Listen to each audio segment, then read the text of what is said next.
It's Liz. And I wanted to talk about something that's bothering me, like inside my brain. It's related to the jacket back there. You want to see that jacket? I previously, it's one of the things that I recently reworked. I'm trying to decide if I want to change the paint on it, like add to it. But yeah, here, I'll show you.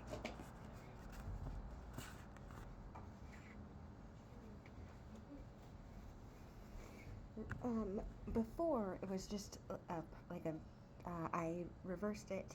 I vat dyed it like one solid color, although it came out like a heathery kind of purple. And then I painted it, with like the Memphis Group color blocks. There's a couple of them, and then there's some large checks on the back. And then the seams are painted. And I have an impulse to, do some serpenty squigglies in here and to repaint the seams a little bit in a different, like to adjust the kind of color way that's happening here, but I don't know if I'm really gonna, I don't know. I haven't decided. I'm sitting with it. Yeah, I love the dye on it, the dye job. And it's gonna be for sale. It's not, if it fit me perfectly, I would keep it, but it doesn't fit me perfectly. It fits, but it doesn't fit perfect. It pulls a little bit across my shoulders. I actually have very broad shoulders, especially for my height and like my other proportions. My shoulders are really broad because I'm carrying so much on them all the time. But and so that makes this jacket just this much too small for me, so I can't wear it. So I'm not gonna keep it like I thought I was for a while because it's not comfortable, and like the comfortability is like a necessity, you know. The clothes have to be comfortable. So this jacket is gonna make somebody else like so happy, and it's making me happy while I work on it. But yeah, so that's this jacket. I'll show you the back a little bit. I can't tell what you guys can see or not because I'm sitting. Okay, so anyways, hold on, let me take this out, and then I can get to the point. Get to the point, Liz. What's the point? Alright, so so I have a lot of pieces that are finished, and I took pictures of them, like multiple pictures of each thing from when they were hanging. I didn't take flat lays yet, and I haven't taken a picture of me and any of the clothes, or like the clothes on a form, or whatever. And I need to post them, to sell them somewhere. And I'm having a really hard time doing that. And there's a reason for that. A very, very, very good reason for that. And one of them is I've done this so many times and had it like burn to the ground or just fail or just whatever, like I've had an Etsy and I've had a Shopify and I've listed a bunch of stuff on my Instagram and I've listed just a bunch of stuff on Marketplace and I've made a Squarespace and I've built multiple sales sites, more than one, for my upcycle stuff, and each time I can't, it doesn't, it just goes away, you know what I mean? Like all the work is for naught because of all the targeted abuse. There's deeper levels there's deeper particulars on how all of these things fell out, but mostly just because I couldn't afford the upkeep and I didn't have any support, and or I had to move. I couldn't mail stuff, or I couldn't keep up with the whatever. Nobody wanted to buy my stuff. Just like a myriad of reasons. Even though I did,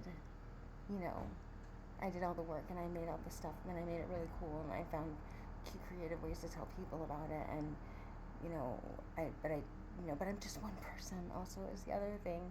against like what feel like insurmountable odds also. So not only am I building things, but I'm building them with my hands tied behind my back while getting kicked in the teeth.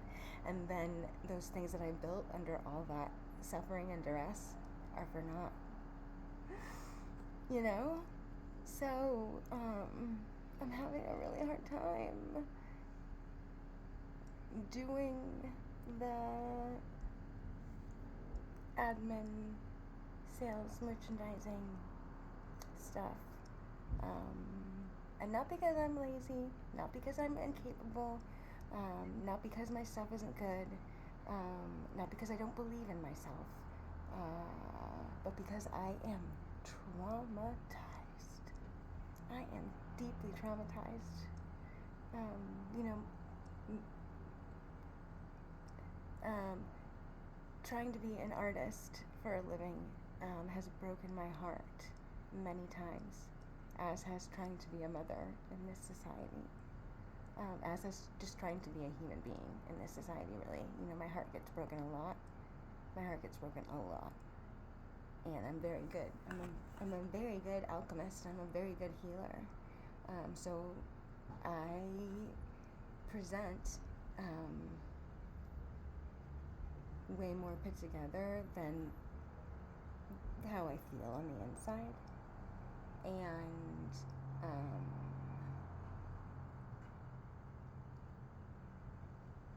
yeah, that's really it. I just wanted to say, I just needed to like get this out, you know, not it's like just because it's been on my mind, you know. And I think a lot of us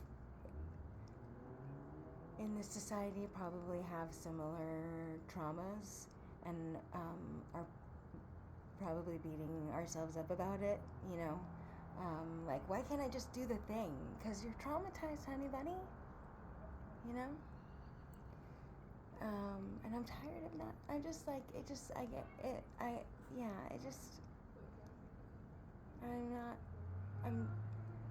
need to do it because I certainly need the money, and I certainly been working really hard on this stuff because I want to present it and sell it, you know. But I'm just like acknowledging my pain. Yeah. And I guess I'm also saying, like, I'm really, like, even though it didn't work out all those other times, and even though I have no idea what the fuck is gonna happen right now,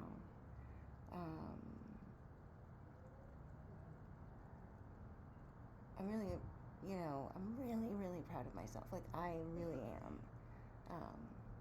so proud of myself, and I really do love myself so much. The lack of like resources in my life and the lack of success that I have experienced as an artist, as a you know, like in so many areas of my life is not because I am not a hard worker or a smart worker or a lack of talent, a lack of capacity. It's not a lack of care, and it's honestly, it's not even that I made a bunch of bad choices. It's abuse. I'm in this position because of abuse. A lot of abuse. A lot of things have been done to me that you wouldn't, like, if I told you what happened, you'd be like, you're lying. That didn't happen. Nobody would ever do that. There's so many things that have happened to me that are happening to me that I don't talk about. Like, if you, like, I know that there's an idea, that people have this idea of me that I'm always, like, getting online and telling all my business and talking about all the things, the bad things that ever happened to me. No. I talk about like this much of it. There's a lot more of it. I don't want to like and there's a lot of reasons that I don't talk about it. One, because I'm fucking sick of abuse being the fucking story of my life now. You know, I'm not like my resonance. You know, like what I put out into the world is not abuse. You know, it's not even close. And yet I live like in what feels like a cage of abuse, you know, an invisible cage of abuse. And because I'm vocal about it, you know what I mean, then people are like, oh, somebody said, you know, like, then it's like, I don't know, you know, I hold a lot of responsibility, and I carry a lot of the weight of a lot of the actions of other, like, I pay for a lot of other people's spiritual debt, relational debt, you know, like, people do really, really, really cruel, horrible things to me, and nothing happens to them. It's just me. And then everybody's like, what's wrong with her? You know, why doesn't she X, Y, Z? Why doesn't she do this? If I were her, I'd do blah, blah, blah, bleepity blue, do. And no, you wouldn't, one. And two, you have no, you have no fucking clue what's going on over here. Not a clue. I promise you, you don't know what you would do in my shoes. You know.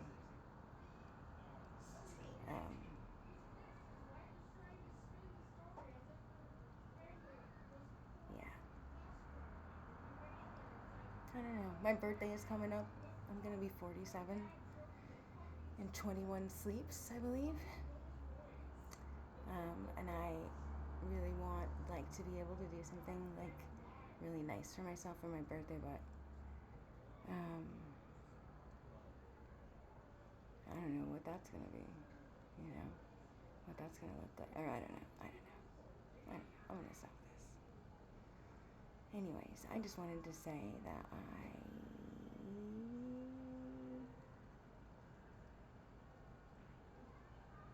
am still trying. I have not given up, and I won't be giving up. And as someone who never gives up, I give up on tasks a lot, or on societal norms, other people's expectations, sometimes even my expectations of myself. Because a lot of the expectations that I put on myself are from the tape of indoctrination into capitalism, especially as somebody who's trying to be, you know, who is an entrepreneur and who is, you know, who has a lot of ideas and a big capacity for generating stuff. You know, like, I put such high expectations on myself, and forgetting that I am one person enduring abuse, parenting alone in abandonment and isolation. You know. So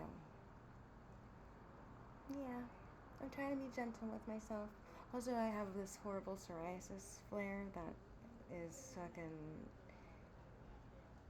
The physical part of it is one thing, the emotional part of it is a completely other one, and it's not even, like, I'm much more comfortable with my body, with myself, like, with my self-confidence, my self-regard, even if it was all over my face, which it will be eventually, I'm sure. Like, it's not gonna affect present day Liz as much as it affects some of my inner, like, you know, the inner teenager Liz and some of the other inner little Liz's. We get, like, this is really hard for them. Really hard for me in that way. So it's something that I don't really, like, it's not something that I clock, like, on the top, you know. It's like a background, very, like, dull, draining discomfort.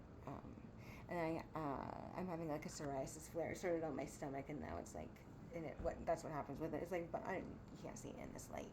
I don't think you'll be able to see it in this light, but it's like everywhere, and it's kind of itchy, and I started on my stomach, and then like a week ago, and now it's like on the back of my neck, and it started on my scalp, and then it'll come down my face, and then all the bumps will turn into, like, one big bump, and then it will start to go away. But it's like a process that you can't.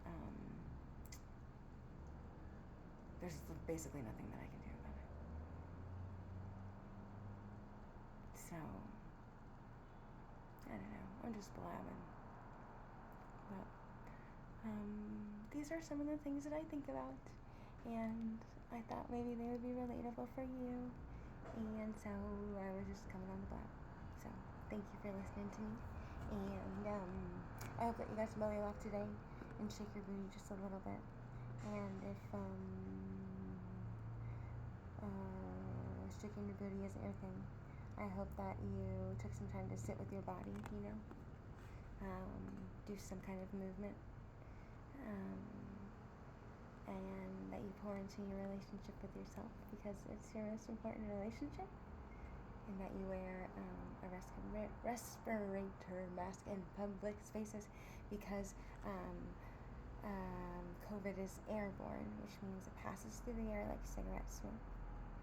And that's not the only airborne illness that airborne toxin that a mask helps protect you from, and other people from too, So that's why I wear a mask, because I fucking feel like it, and I do what I want, and I want to wear a mask in public spaces, so I do. As someone who wears a mask in public spaces, I think it's worth noting that even under all the stress that I have been under since 2020, I very rarely get ill. Very rarely. In fact, I lived in my car all winter, and I got a mild ear infection that I cleared up easily with antibiotics. So, yeah. I'm proof that wearing a mask in public spaces leads to positive health outcomes. And I think that you should consider it.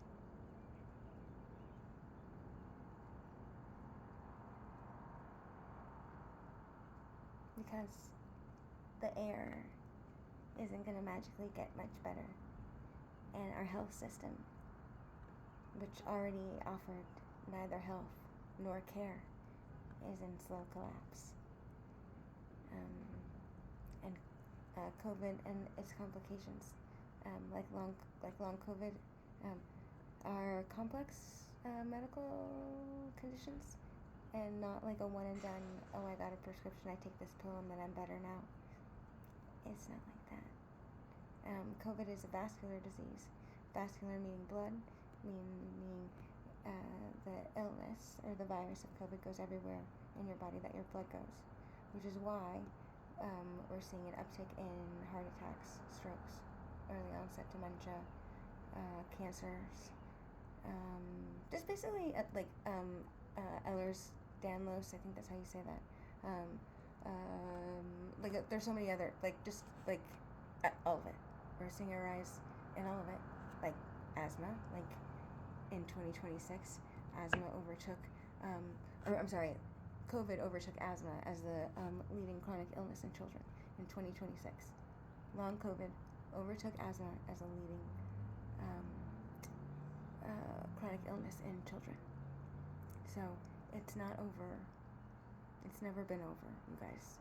And it's like this sunk cost fallacy that you've got going, like, well, I never put on a mask and I'm not going back, and they said COVID was over. Can we just accept that they lie now? Is it okay? Can we put all the context clues together and just realize that they be lying all the fucking time about absolutely everything? Why the fuck are you trusting the government about anything? Babe, please. Okay. Alright. Because I love you, I want you to live healthy, I don't want you to be spreading illness to me or anyone else. I don't want that for you. You want somebody else's blood, like you want to disable somebody, you want to kill somebody because of your negligence? You want that? I don't think that you do. I think that we're just so used to avoiding consequences for actions in this society, because the society is an avoidance of consequences for actions. Like, if America doesn't have to pay reparations for slavery, why the fuck do you have to put on a mask, right? Who gives a fuck? It's just human life, Do you...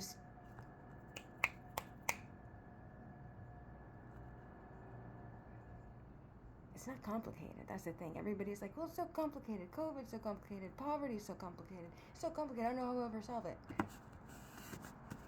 Everybody gets money. Everybody wears a mask. Everybody has a place to live, food to eat, access to education. It's not hard. We live in hell.